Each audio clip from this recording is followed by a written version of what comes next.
Assalamualaikum dan salam sejahtera semua. Saya Syed Muhammad Zakri bin Sainuddin.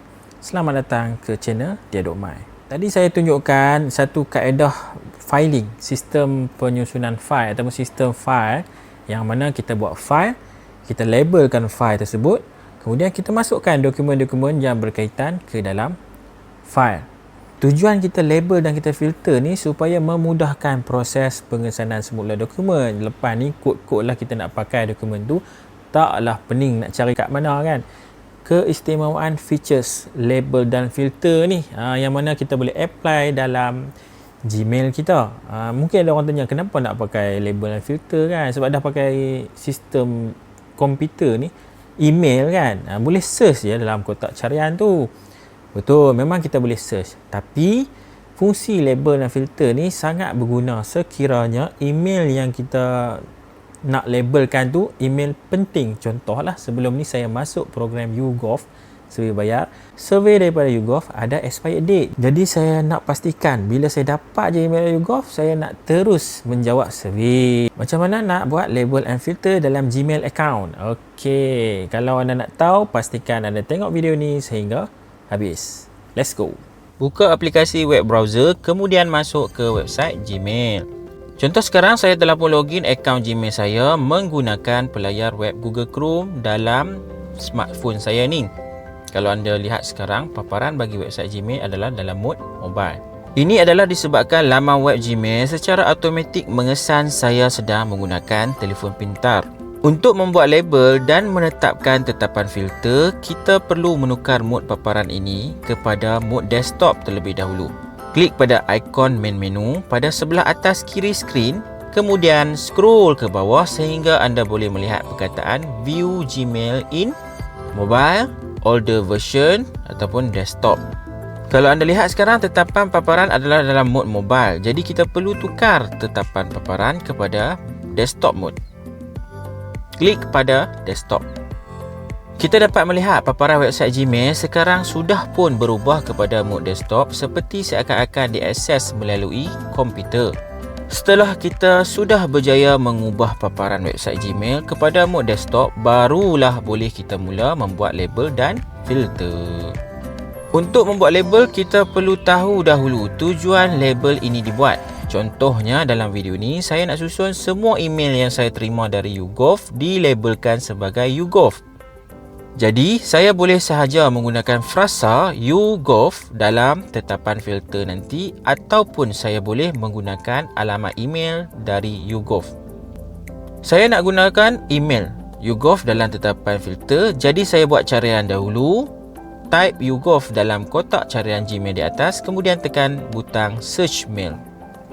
Daripada hasil carian ini, saya boleh lihat senarai email bagi semua email daripada YouGov. Buka salah satu email dari senarai ini. Saya akan buat email filter bagi semua email YouGov. Jadi saya copy alamat email YouGov, highlight dan copy. Seterusnya, apa perlu kita buat? Okey, saya tekan balik ke inbox. Sebenarnya anda tak perlu tekan balik ke inbox pun ya. Boleh saja direct tekan setting sewaktu dalam paparan carian sebelum ni. Sekarang tekan pada menu setting seperti yang saya tunjukkan pada skrin. Dalam paparan setting ni, anda boleh lihat terdapat beberapa tetapan seperti general, accounts, label, filters dan juga forwarding and pop IMAP. Okey, sekarang saya akan buat label dahulu. Kenapa kita perlu buat label dahulu? Sebab saya akan menetapkan filter bagi semua email dari YouGov supaya dilabelkan sebagai YouGov. Jadi, kita create label dahulu. Okey, klik pada labels. Kemudian dalam ruangan text box, create a new label. Masukkan nama label. Contoh dalam video ni, saya nak buat label yang bernama YouGov. Setelah selesai memasukkan nama label, tekan create. Sekarang boleh nampak label yang baru sahaja kita buat tadi telah muncul seperti dalam skrin. Kalau kita lihat dalam status, jumlah conversation bagi label ni masih kosong. Ini bermaksud belum ada email yang dilabelkan sebagai YouGov. Langkah seterusnya, tekan pada filters. Kalau anda perasan, saya dah buat banyak email filter sebelum ni. Scroll saja ke bawah sehingga anda nampak satu button create a new filter. Tekan button create a new filter.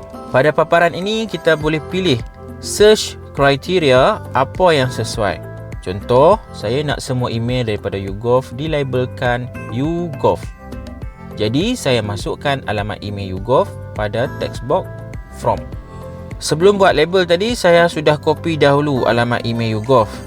Jadi kat sini just paste sahaja alamat email YouGov. Okey, sekarang kita test dahulu kriteria carian email ini. Tekan butang test search. Nampak hasilnya? Kita boleh lihat semua email dari YouGov. Seterusnya tekan butang next step.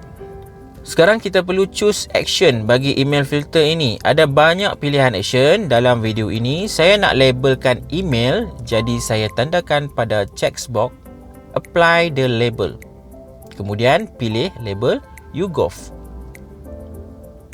Dan jangan lupa tandakan pada checkbox apply this filter to 50 conversation below. Jumlah email ini bergantung pada email anda sendiri, okey? Contoh dalam email saya ini cuma ada keseluruhan 50 saja untuk semua email daripada YouGov. Seterusnya tekan create filter. Selesai. Anda boleh lihat filter yang saya buat tadi telah pun muncul dalam senarai filters Gmail saya ini. Tekan semula inbox, kemudian tekan pada labels YouGov. Nampak tak? Sekarang semua email daripada YouGov telah pun dilabelkan sebagai YouGov. So, selepas ni mudahlah untuk kita tengok semua email dari YouGov. Tak perlu susah-susah nak search lagi kan. So, ini adalah paparan dalam Gmail website. Macam mana pula dalam Gmail app? Jom kita tengok. Okey, ini adalah paparan dalam aplikasi Gmail pada telefon pintar saya. Scroll ke bawah, kita dapat lihat label yang saya buat tadi sudah muncul. Jadi selepas ni mudah bagi kita untuk mengatur email mengikut urutan keutamaan menggunakan fungsi label dan filter. Ini adalah paparan Gmail dalam mode landscape. Ni kalau kita terbalik phone lah kan. Memang amat berguna label dan filter ini. Saya berharap perkongsian saya berkenaan cara menggunakan label dan filter di dalam Gmail ini sedikit sebanyak boleh membantu anda semua. Jadi siapa yang berminat untuk join YouGov, program berbayar daripada YouGov, anda boleh semak dalam video description. Saya dah letak link pendaftaran ke YouGov. Sekian sahaja untuk video kali ini. Jangan lupa subscribe channel Dia Dok Mai. Semoga kita berjumpa lagi. Assalamualaikum dan bye-bye.